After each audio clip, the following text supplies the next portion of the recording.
Hey writers, this is part 2 of finding sources, the first in 7 phases of great essay writing.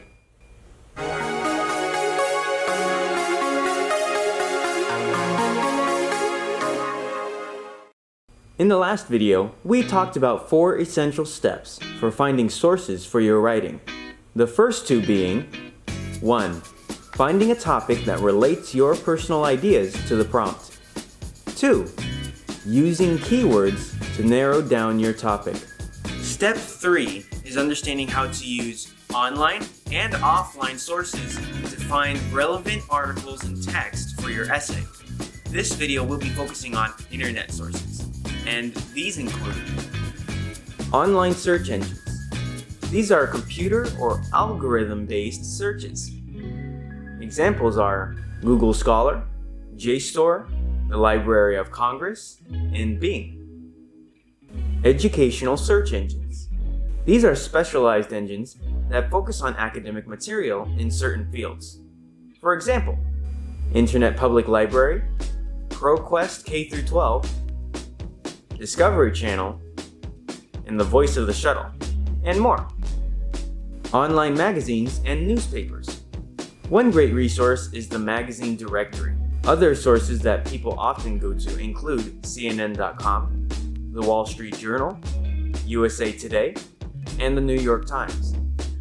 To get the most out of online searches, you're going to want to make sure to use keywords, which we have discussed in other videos, and to use this concept that we'll be discussing next, Boolean Expressions.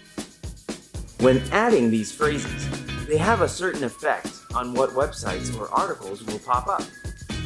And, or the plus sign, narrows a search by selecting records only with the terms you put together.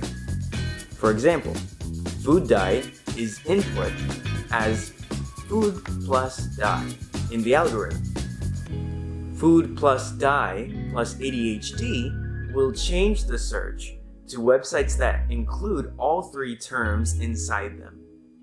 Not, or the minus sign, excludes certain words or phrases from a search so that you can narrow down what websites you're looking for. Or broadens a search to include potential relevant sites with an added term.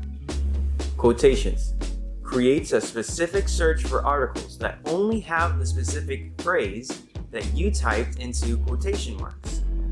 The asterisk. Putting this after a word adds searches of additional words that are derived from it. Use any of the websites that I mentioned in this video by referring to the links below. If your teacher wants you to focus more on books and other printed works, then join us in the next video, where we will be going over how to use places like a library to their fullest potential. If you have any questions, make sure to leave them down below in the comment section. And also, make sure to like, subscribe, and share this content with your friends.